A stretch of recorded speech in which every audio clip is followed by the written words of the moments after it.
সরকার আমাদের একটা লাইসেন্স দেন যে বৈধভাবে জানি দালালি করতে পারি। 40 বছর দালালি করেছেন, এখন দালালি ছাড়া অন্য কিছু করেন? শিকা ফালাইছি এই কাজ, এই কাজ ছাড়া অন্য কাজ ভাল লাগে না। একে তো করেন দালালি, তার উপরে চান বৈধতা। পাসপোর্ট করতে গিয়ে নানাভাবে ভোগান্তিতে পড়েছেন এমন লোকের সংখ্যা কম নয়। ভোগান্তির সুযোগ কাজে লাগিয়ে বেশ কিছু দালাল চক্র সবসময় সক্রিয় থাকে পাসপোর্ট অফিসের আশেপাশে। এটা তাদের দীর্ঘদিনের পেশা। আমরা 30-40 বছর ধরে দালালি করতেছি।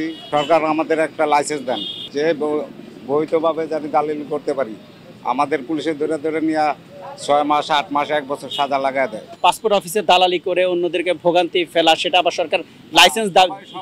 সবাই তো ভোগান্তি ফেলায় না, সবাই তো আর কারো দেখা যায় ইমার্জেন্সি আপনার আজকে টিকিটটা যদি আছে, আপনার ভিসাটা আজকে লাগেন না আছে, আপনার প্লেনটা আজকে যাবেন, কিন্তু সরকার দিবে আপনাকে 3 দিন পরে।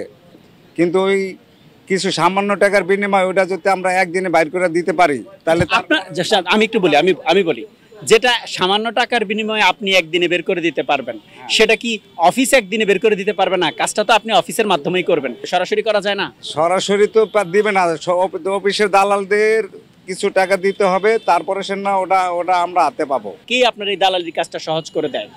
অফিসে যারা বসে আছে তারা তাদের নিজ ফেভারিটে সব পাবলিকগুলো নিবার চায়। যে যত আনসার দেখতেছেন আপনি যা যদি বলেন আমার এই কাজটা করে দেন, আপনাকে চামিন নিয়ে বলবে আসেন কি কাজ, আমি ফিল আপ করে সব কিছু করে আপনি রেডিমেডি করে এতদিন আপনি দিয়ে দিচ্ছেন। যে আনসারিরই তো বড় দালাল।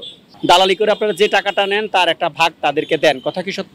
হ্যাঁ, অর্ধেক পাবলিকের থেকে জানেই, অর্ধেক ওই ইয়াকে দেই অফিসে, আর অর্ধেক আমরা খাই।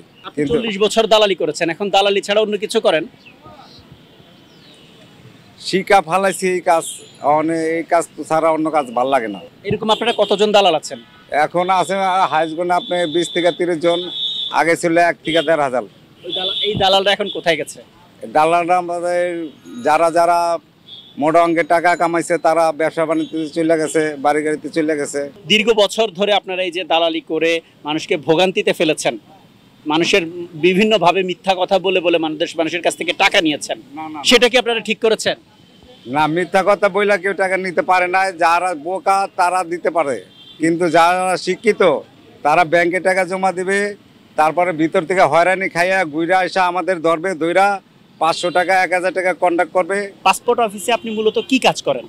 পাসপোর্ট এসে মানুষের হেল্প করে ফর্ম ফিল আপ করে দেই। তারপরে যারা অনেক মুরব্বীরা থাকে, মহিলারা থাকে, তাদের দাঁড়াইতে লেট হয়, ওদেরকে আগে নিয়ে দিই 200-400 টাকার বিনিময়ে। হ্যাঁ, ওগুলো আবার আনসারে কিছু দেয়, আবার আমরা কিছু খাই। পাসপোর্ট অফিস ঘিরে দালাল চক্রের হয়রানি ঠেকাতে আইনশৃঙ্খলা বাহিনীর পক্ষ থেকে বিভিন্ন সময় অভিযান চালানো হয়। তবে সরকারিভাবে 2021 সালে যোগ্যতা অনুযায়ী দালালদের বৈধতা দিয়ে এজেন্ট হিসেবে নিয়োগের প্রস্তাব করা হয়।